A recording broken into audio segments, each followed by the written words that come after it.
राधा एक सुदृढ़ और स्नेहिल माँ थी। उसकी बेटी आर्या उसकी जिंदगी का सबसे महत्वपूर्ण हिस्सा थी। आर्या का जन्म एक ऐसे समय में हुआ जब राधा की जिंदगी चुनौतियों से भरी थी। पर जैसे ही उसने अपनी बेटी को पहली बार गोद में लिया, उसे लगा कि सारी समस्याएं हल हो गई हैं। उसकी दुनिया अब केवल उसकी बेटी के इर्द गिर्द घूमने लगी। आर्या बड़ी हो रही थी और राधा हर कदम पर उसका साथ दे रही थी।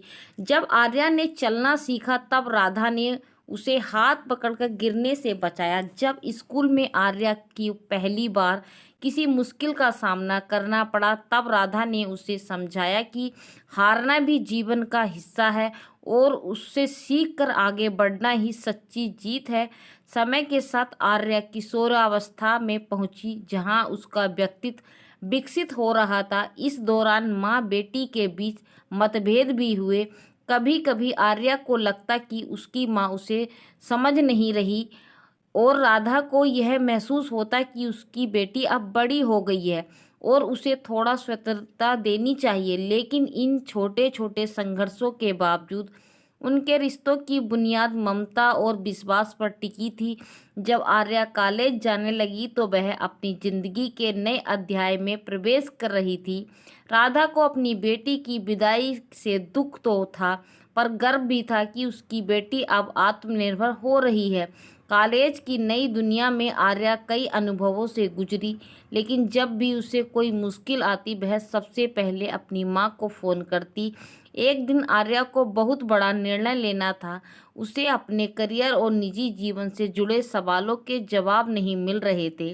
तब उसने अपनी माँ से सलाह मांगी। राधा ने उसे केवल एक बात कही, बेटी जो तुम्हारे दिल को सही लगे वही करो, लेकिन यह याद रखो कि तुम्हारे फैसले में खुशी और सुकून हो। इस एक वाक्य ने आर्या की सारी उलझनों को सुलझा दिया। उसे अपनी माँ की सलाह में ममता और अनुभव मिला जिसने उसे हमेशा सही दिशा दिखाई थी। समय बीतता गया और आर्या अब खुद एक माँ बन गई। अब उसे समझ आया कि उसकी माँ ने उसके लिए कितने त्याग किए, कितनी परेशानियाँ झेली और फिर भी हमेशा उसके लिए मुस्कुराती रही। राधा और आर्या का रिश्ता अब पहले से भी ज़्यादा गहरा और समझदार हो गया था। अब वे न सिर्फ माँ बेटी बल्कि एक दूसरे की सबसे अच्छी दोस्त भी बन गई थी। माँ और बेटी का रिश्ता वक्त के साथ बदलता तो है, लेकिन उसकी नींव ममता और समझदारी पर होती है। यह रिश्ता जीवन भर का होता है जिसमें एक दूसरे के लिए बिना शर्त प्रेम और समर्पण होता है।